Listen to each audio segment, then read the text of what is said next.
श्रावस्ती का समय था। गंगा की धाराएं शांत थीं और जेतवन विहार में गहरा सन्नाटा फैला हुआ था। गौतम बुद्ध उस सन्नाटे में भी जैसे बोलते थे। उनका मौन खुद एक उपदेश था।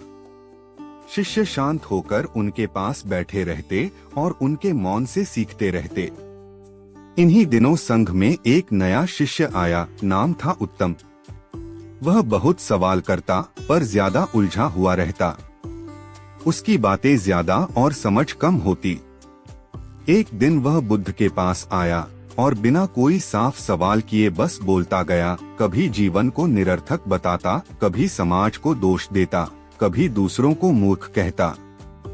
वह सब कुछ जानता है ऐसा मान बैठा था। यहाँ तक कि बुद्ध की बातों पर भी शक करने लगा था, जैसे उसे ही सब ज्ञान हो। बुद्ध चुपचाप सुनते रहे। उनके शिष्य भी शांत थे। कोई उसे नहीं टोक रहा था।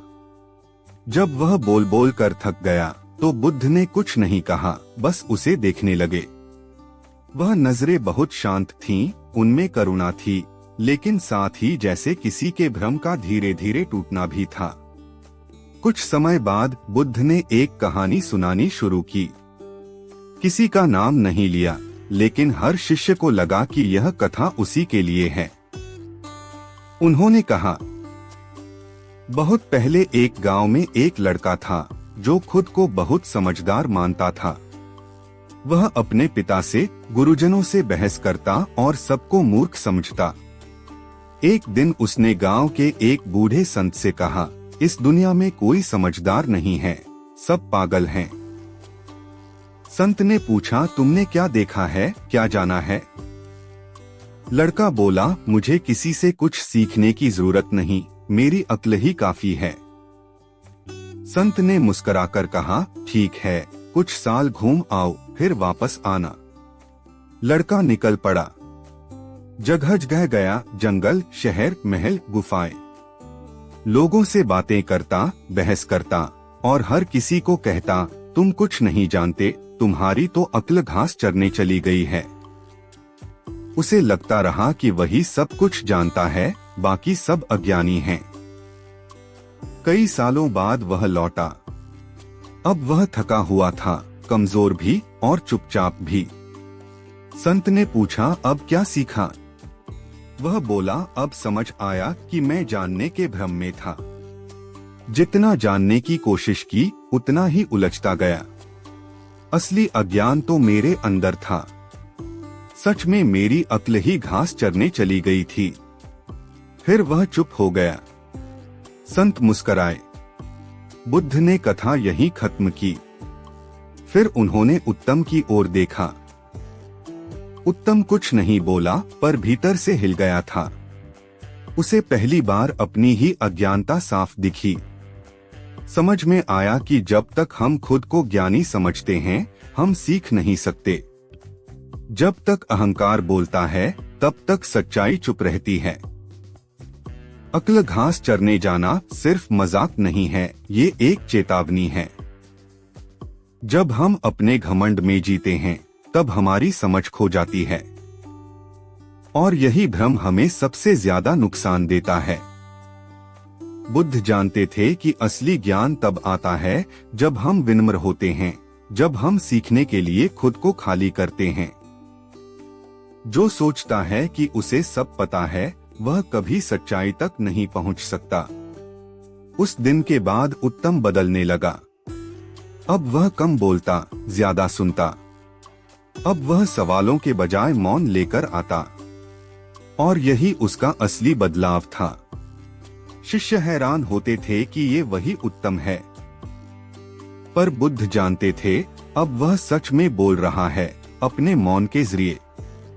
जब हमारी अक्ल घास चरने जाती है, तब हम खुद को खो बैठते हैं। दुनिया को दोष देते हैं, लेकिन अपने अंदर का दीपक नहीं जलाते। बुद्ध का मौन ही वह दीपक था जिसने उत्तम को रोशनी दी। ये कहानी बताती है कि जब हम खुद को सबसे बड़ा समझते हैं, तब सीखने की ताकत खत्म हो जाती है। और तभी हमारी अक्ल सच में घास चरने चली जाती है। बिल्कुल। आइए इस कहानी को और विस्तार से आगे बढ़ाते हैं। अब हम देखेंगे कि उत्तम के भीतर किस तरह एक शिष्य का वास्तविक जन्म होता है और कैसे बुद्ध मौन रहकर भी किसी को भीतर से बदल देते हैं। जब मौन बोलने लगे, उस दिन के बाद उत्तम हर सुबह पहले की तरह सबसे आगे बैठता, लेकिन अब उसकी आंखें झुकी रहती। अब वह बुद्ध की तरफ देखने से ज्यादा अपने भीतर झांकने लगा था। पहले वह प्रश्न लाता था, अब वह मौन लाता था। यह मौन ऐसा नहीं था कि शब्द खत्म हो गए हों, बल्कि ऐसा था मानो शब्दों के नीचे छिपा हुआ सच अब धीरे धीरे ऊपर आ रहा हो। शेष शिष्यों ने महसूस किया कि उत्तम अब किसी बहस में भाग नहीं लेता, किसी की बात काटता नहीं और बुद्ध के आसपास जैसे एक प्रश्न नहीं बल्कि समर्पण का भाव लेकर बैठता है। बुद्ध जैसा उनका स्वभाव था, अब भी मौन थे। वे किसी को सुधारते नहीं थे, सिर्फ रास्ता दिखाते थे। पर जब कोई स्वयं चलने को तैयार हो जाता था तो उनका मौन ही सबसे बड़ा मार्गदर्शन बन जाता था। एक दिन एक सुबह बुद्ध ने ध्यान के बाद धीरे से एक छोटी कथा सुनाई, बिना किसी भूमिका के, बिना किसी नाम के। उन्होंने कहा, एक कमल का फूल था जो हर रोज सूरज की रोशनी का इंतजार करता था, पर एक दिन सूरज बादलों में छिप गया। कमल बेचैन हो गया, उसे लगा अब वह मुरझा जाएगा। पर तभी उसे पता चला रोशनी बाहर नहीं, उसके अंदर भी है। बस वो देखना भूल गया था। इतना कहकर बुद्ध फिर मौन हो गए। उत्तम ने अपनी आंखें उठाईं। पहली बार वह समझ गया, अब तक वह खुद को ही नहीं देख रहा था। उत्तम अब दिन प्रतिदिन और शांत होता गया। लेकिन एक शांति ऐसी भी होती है जो बाहर तो दिखती है पर भीतर हलचल चलती रहती है। एक दिन उसने बुद्ध से कुछ नहीं पूछा, लेकिन एक पत्र लिखा अपने ही लिए, लेकिन जैसे उसे बुद्ध को सुनाना हो। पत्र कुछ ऐसा था, भगवान, मैं अब समझ पा रहा हूँ कि जितना मैं जानता था वह मेरा भ्रम था। मैं जंगलों में भटका नहीं, मैं तो अपने ही भीतर के जंगल में खोया हुआ था। हर पेड़ को दूसरों की मूर्खता समझा, पर असली अंधेरा तो मेरे मन में था।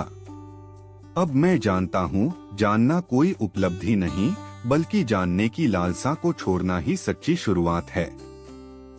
उसने वह पत्र किसी को नहीं दिया, लेकिन बुद्ध तक शब्द नहीं, भाव पहुँचते थे।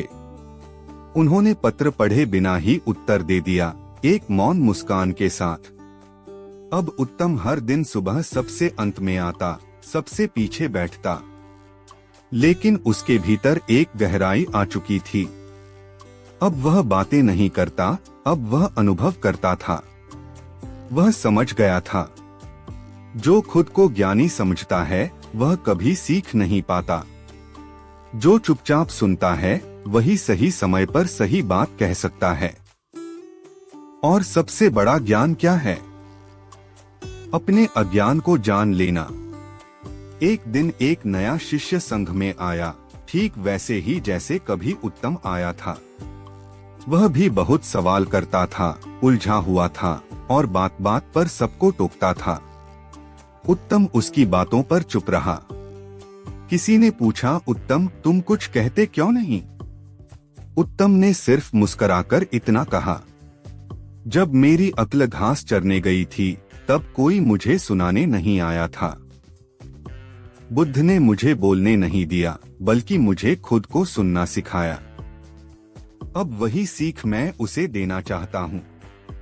और इस तरह अक्ल घास चरने जाना सिर्फ एक मुहावरा नहीं रहा, वह उत्तम की जिंदगी का सच बन गया। जहाँ पहले वह दुनिया को बदलना चाहता था, अब वह खुद बदल चुका था। और बुद्ध अब भी वैसे ही मौन थे, पर उनके मौन से एक और शिष्य का जन्म हो चुका था। दोस्तों, अगर आपको यह वीडियो पसंद आया हो तो लाइक करें, शेयर करें और सब्सक्राइब जरूर करें। इसके अलावा अगर आपके मन में और भी सवाल हो कमेंट में जरूर बताएं।